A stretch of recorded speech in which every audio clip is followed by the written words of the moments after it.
तुम्ही पाहत आहात MCN न्यूज मराठी। महाराष्ट्र विधिमंडळाचे अर्थसंकल्पीय अधिवेशन 2026 सुरू असून या दरम्यान मेहकर विधानसभा मतदारसंघाचे आमदार सिद्धार्थ खरात यांनी विधिमंडळात लोणार सरोवरात सातत्याने वाढत असलेली पाणी पातळी आणि त्यामुळे निर्माण होणारा पर्यावरणीय धोका या संदर्भात 26 फेब्रुवारी रोजी महत्त्वाचा प्रश्न विधिमंडळात उपस्थित केला। सरोवराच्या काठावरील लाखो भाविकांचे श्रद्धास्थान मां कमळजा देवीची मूर्ती पाण्याखाली गेली आहे।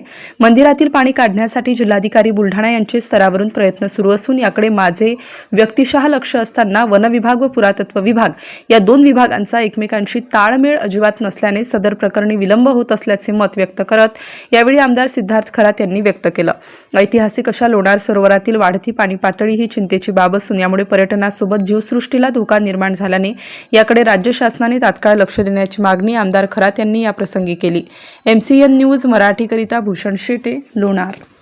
लोणार जे हे आहे पर्यटनाच्या बद्दल खूप चर्चा झाली म्हणून मी बोलतो आहे।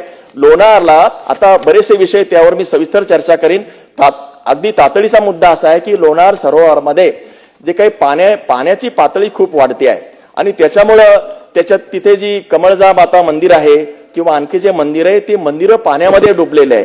कमळजा माता मंदिराच्या तर अक्षरशः डोळ्यापर्यंत ते पाणी आलेलं आहे आणि म्हणून हे पाणी काढणे आणि ते जे मंदिर पाण्याखाली जाणं आवश्यक आहे।